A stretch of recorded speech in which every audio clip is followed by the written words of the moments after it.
Jerk chicken vendor gone missing.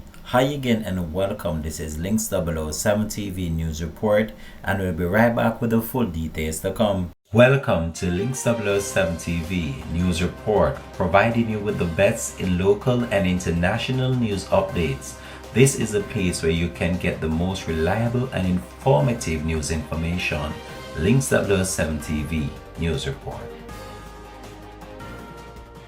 Welcome back and thanks for joining us. This is Links 007 TV News Report.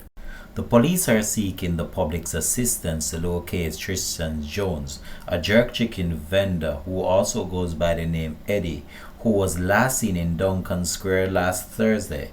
At the time, he was dressed in a red and blue shorts. He was also riding his red and blue scooter with a green streak on it. Mr. Jones is of dark complexion, stout built, and about 175 centimeters or 5 feet 9 inches tall.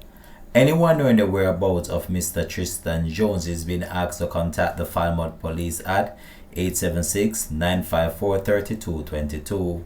This has been Links 007 TV News Report. Thanks for watching.